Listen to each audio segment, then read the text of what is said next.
हाँ जी, क्या हाल चाल है? कैसे हैं? उम्मीद है आप सब मज़े में होंगे और बहुत अच्छे से तैयारी कर रहे होंगे। आज मैं आपके लिए एक बहुत ही इंटरेस्टिंग टॉपिक पर वीडियो लेकर आया हूँ, जिसके बारे में आज हम जानने वाले हैं।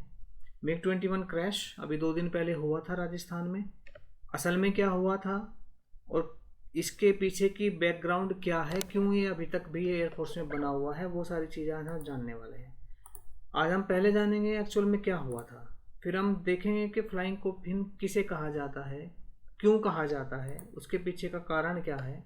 मिग 21 की बैकग्राउंड देखेंगे, कहाँ बना था, कब बना था, किसने बनाया था। जानेंगे एयरफोर्स में से कब शामिल किया गया था, इसमें ऐसी क्या बात है कि एयरफोर्स में बना हुआ है और अब इसकी कमियाँ क्या हैं। ये हमारी ज़रूरत है या हमारी मजबूरी बन गया है, और इससे छुटकारा पाने का रास्ता क्या है, ये सारी बातें आज हम जानने वाले हैं। तो अंत तक बने रहिए वीडियो में मेरे साथ। सबसे पहले देख लेते हैं दुर्घटना। 2 दिन पहले मिग 21 उड़ा। शाम के समय विंग कमांडर हर्षित सिन्हा इसे लेकर चले। उड़ान उन्होंने अभ्यास के लिए भरी थी, तकनीकी खराबी हुई और मिग क्रैश हो गया जैसलमेर के पास। इस वजह से हर्षित सिन्हा को अपनी जान देनी पड़ी, वो शहीद हो गए। मिग 21 के जितने भी हादसे होते हैं उनमें से अधिकांश का कारण तकनीकी खराबी ही होता है। अभी ये कारण है कि इतने सारे हादसे होते हैं कि इस विमान को फ्लाइंग कॉफिन कहा जाने लगा है। यह पहला मामला नहीं था।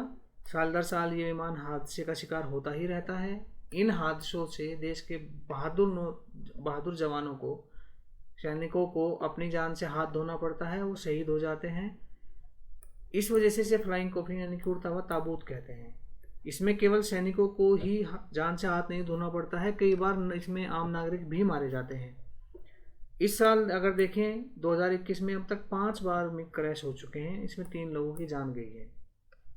2012 में जब कांग्रेस की सरकार थे और डिफेंस मिनिस्टर थे AK एंटनी, तो उन्होंने आधिकारिक रूप से बयान दिया था, आंकड़े दिए थे। उन्होंने बताया था कि जब से मिग इंडियन एयरफोर्स में शामिल हुआ है तब से लेकर 2012 तक 482 टाइम्स ये क्रैश हो चुका है और 171 सैनिक इसमें अपनी जान गंवा चुके हैं। इनके अलावा कई सारे नागरिक थे जो इनके क्रैश में मारे गए। यही कारण है कि इस विमान को लेकर इतना हो हल्ला रहता है। लोग बार बार यही सवाल पूछते हैं, जब ये उड़ता हुआ ताबूत ही है तो ये अभी तक एयरफोर्स में क्यों बना हुआ है। हम लोग देखेंगे। उससे पहले जानते हैं इस विमान की बैकग्राउंड के बारे में, और ये हमने कब लिया था, ये किसने बनाया था, और हिंदुस्तान में अभी ये किस अवस्था में है। मिग 21 को बनाया था रूस की मिकोयान कंपनी ने। रूस को उस वक्त सोवियत यूनियन के नाम से जाना जाता था, आप जानते ही होंगे। 1991 में सोवियत यूनियन का विघटन हो गया था, कई सारे देश बने थे, सबसे बड़ा देश रूस था। मिकोयान ने इसे बनाया था। इसकी पहली उड़ान हुई थी 1955 में। उसके 4 साल बाद रूसी वायुसेना में शामिल हो गया था। उसके 4 साल बाद इंडियन एयरफोर्स में इसकी एंट्री हो गई थी। इंडियन एयरफोर्स के बेड़े में कुल मिलाकर 874 मिग 21 शामिल किए गए थे। इनमें से अधिकांश बने थे भारत में ही, उसके लिए मिकोयान से लाइसेंस लिया गया था। इस बारे में भारत और रूस के बीच में समझौता हुआ था। अब विमान बहुत पुराना हो चुका है, इस विमान का नया निर्माण नहीं होता है, लेकिन हम इसका इस्तेमाल कर रहे हैं, तो हिंदुस्तान एयरोनॉटिक्स लिमिटेड इसे अपग्रेड करती रहती है उसी लाइसेंस के तहत जो मिकोयान से लिया गया था। अभी भारत के पास मिग 21 के 4 स्क्वाड्रन हैं। एक स्क्वाड्रन में 16 से 18 फाइटर जेट्स होते हैं। इस हिसाब से वायुसेना के पास तकरीबन 70 विमान हैं, कम और ज़्यादा मिलाकर। इसकी खूबियाँ देख लेते हैं, इसकी खामियाँ देख लेते हैं। इसमें से क्या खास बात है कि ये अभी तक बना हुआ है। ये भारतीय वायुसेना का पहला सुपरसोनिक जेट है। आवाज़ की गति से तेज चलने वाला, ध्वनि की गति से तेज चलने वाला। भारत के अलावा तकरीबन 60 देश इसका इस्तेमाल करते थे और भारत के लिए बहुत ही सही साबित हुआ है। बहुत मौक़ों पर इसने गेम चेंजर की भूमिका निभाई है। 1965 की लड़ाई हो, 71 की लड़ाई हो या कारगिल की लड़ाई हो 1999 की, इसने अपना बहुत बड़ा रोल निभाया है। कुछ साल पहले ही बालाकोट स्ट्राइक के टाइम पर विंग कमांडर अभिनंदन जिस वजह से चर्चा में आए थे वो ये थी कि इन्होंने MiG-21 से पाकिस्तान के F-16 को मार गिराया था। आपको पता ही है कि बालाकोट स्ट्राइक के बाद पाकिस्तान ने कोशिश की थी हमारी सीमा का अतिक्रमण करने के लिए, F-16 भेजे थे, लेकिन अभिनंदन ने MiG-21 से, जो कि इतना पुराना है, इतना पुरानी तकनीक के साथ है, और F-16 को दुनिया के आधुनिकतम फाइटर जेट्स में शामिल किया जाता है, पाकिस्तान ने उसे USA से लिया है।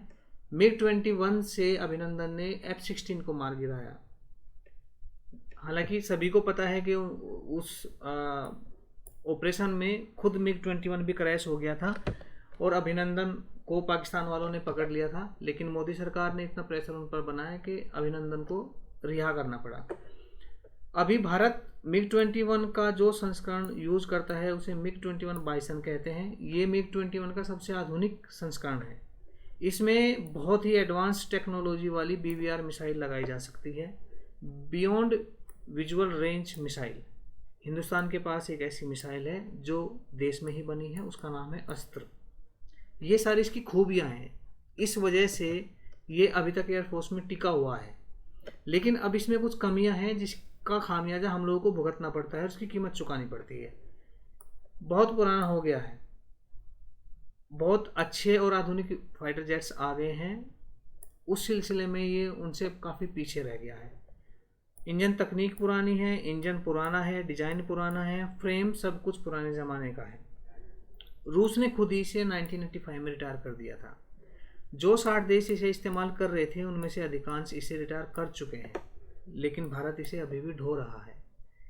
इसके कुछ ठोस कारण हैं, देखते हैं कि वो क्या है। अभी हम जानेंगे कि हमारी ज़रूरत है या ये हमारी मजबूरी बन गया है।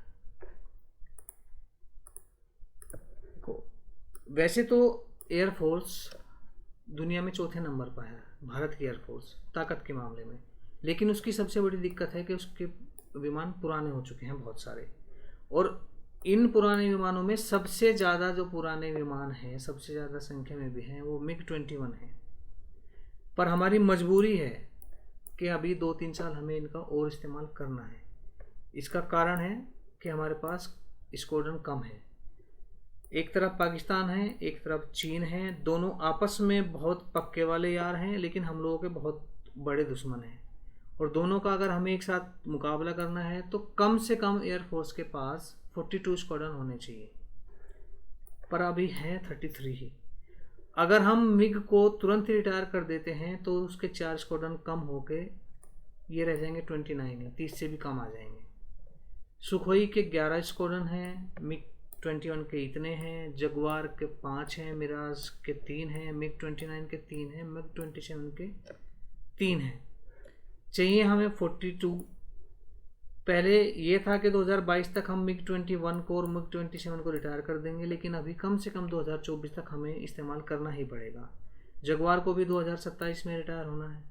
सबसे बड़ी दिक्कत ये है कि जो हिंदुस्तान में फाइटर जेट बन रहा है वो अभी बहुत डिले चल रहा है, तो 2027 तक ये और कम रह के 30 से भी कम रह के 29-28 हो जाएंगे, और जबकि हमें चाहिए 42।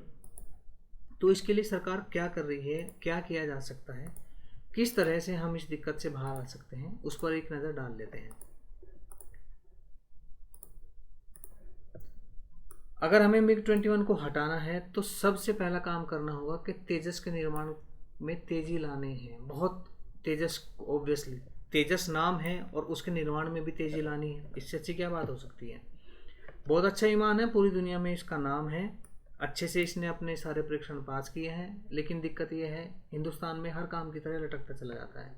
अच्छी बात यह है कि एयरफोर्स ने 48,000 करोड़ रुपए का सौदा किया है HAL के साथ 83 तेजस मार्क A1 विमानों के लिए, तेजस के लिए 1 लाख करोड़ रुपए से अधिक की डील फाइनल करने का विचार कर रही है वायुसेना, जिसमें 114 मल्टी रोल फाइटर एयरक्राफ्ट खरीदे जाएंगे। HAL और DRDO भी मिलकर कुछ प्लान बना रहे हैं कि वो 5वीं छठी पीढ़ी के लड़ाकू विमान बनाए देश में ही। उसे एडवांस मीडियम कॉम्बैट एयरक्राफ्ट का नाम दिया गया है। फ्रांस से हम लोगों ने 36 राफेल लिए थे, 36, और अभी सरकार इस बारे में मंथन कर रही है कि क्या और राफेल लिए जाएं। ये जो 36 राफेल आए थे ये फुल्ली ऑपरेशनल थे, लाओ और तैनात कर दो। अगर ये सभी टाइम पर शामिल हो जाते हैं एयरफोर्स में तो एयरफोर्स को MiG-21 से भी छुटकारा मिल जाएगा और दूसरे पुराने विमानों से भी छुटकारा मिल जाएगा। ये जो रोज़ क्रैश होते हैं, ये जो रोज़ सैनिकों की जान जाती है, इतने बड़े हादसे होते हैं, आम नागरिक भी अपनी जान से हाथ धो बैठते हैं, वो सब रुक जाएंगे। ये MiG-21 के बारे में मोटी मोटी सारी बातें रहीं, इंपॉर्टेंट बातें रहीं। एयरफोर्स का एक व्यू मैंने आपके सामने प्रेजेंट किया है कि किन कंडीशन से हमारी वायुसेना गुजर रही है और किस तरह से हम उन दिक्कतों से बाहर आ सकते हैं, जो कि हमारे लिए बहुत ज़रूरी है राष्ट्रीय सुरक्षा के लिए। दोस्तों, आपकी तैयारी बहुत अच्छी हो, बहुत अच्छे से एक एक पॉइंट आपका क्लियर हो एग्ज़ाम के लिए, उसके लिए हम लोगों ने कुछ किताबें लॉन्च की हैं, बहुत मेहनत से वो तैयार की हैं, ध्यान रखा है उनमें गलतियां कम से कम हो। बेटर जज तो आप हैं, जब आप पढ़ेंगे तब आप हमें बताएंगे कि उनमें क्या कमियां रह गई हैं। लेकिन ये आपके एग्ज़ाम्स के लिए one of the best books available in the market. आप ये क्यों है बेस्ट, मैं ऐसा क्यों बोल रहा हूँ? 25,000 से ज़्यादा इसमें तथ्य हैं और वो सवाल जवाब के रूप में दिए गए हैं। वो इतने अच्छे तरीके से, इतनी आसान भाषा में दिए गए हैं कि आपको वो बिल्कुल भी बोरिंग नहीं लगेंगे, बल्कि इंटरेस्टिंग लगेंगे। एक सवाल, उसका एक लाइन का सवाल, उसका एक शब्द या दो शब्द का जवाब, उस तरह से, और पूरा सिलेबस कवर किया गया है, सभी विषय शामिल हैं, एकदम सटीक टू द पॉइंट है, सारगर्भित है, गागर में सागर भरने वाला काम किया गया है और अप टू डेट है। दिसंबर 2021 तक की अपडेशन इसमें शामिल की गई है।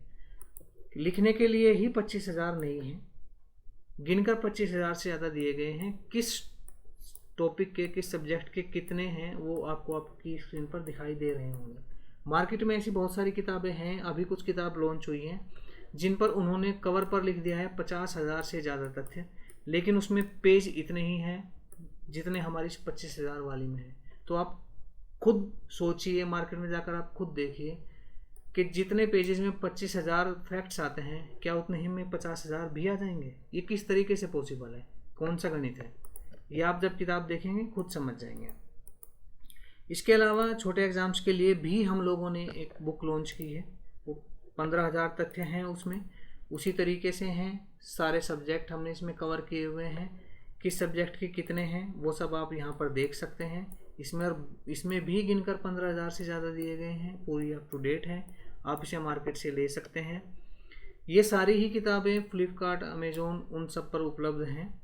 अगर आपको कहीं पर बुक नहीं मिल रही है तो आप इन नंबर्स पर फ़ोन कर सकते हैं। हमारे साथ किसी भी तरीके से जुड़ना चाहते हैं तो भी आप इन नंबर्स पर फ़ोन कर सकते हैं। और बहुत सी किताबें हैं जिन पर हम लोग अभी काम कर रहे हैं, वो अभी मार्केट में आने ही वाली हैं, उन पर काम चल रहा है। हम लोगों ने अलग से सामान्य विज्ञान का सार संग्रह तैयार किया है, उसमें 8,000 से ज़्यादा तथ्य हैं, उसमें सारे ही टॉपिक शामिल किए गए हैं, भौतिक, रसायन, जीव विज्ञान और कंप्यूटर भी इसमें शामिल किया गया है।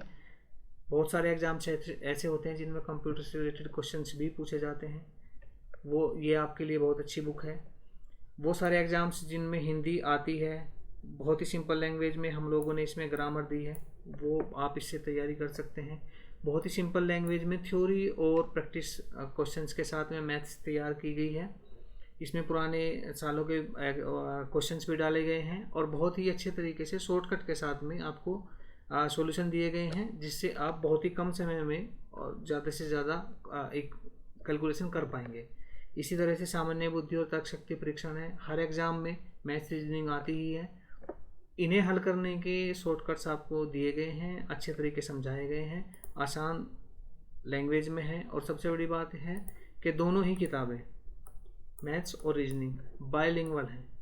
आपको हिंदी में भी सवाल है, इंग्लिश में भी सवाल है, दोनों ही लैंग्वेज में एक साथ में पूरा मैटर दिया हुआ है, उससे आपको समझने में भी आसानी रहेगी। और जो पेपर का ट्रेंड आजकल चल रहा है ये उसे भी फॉलो करती है।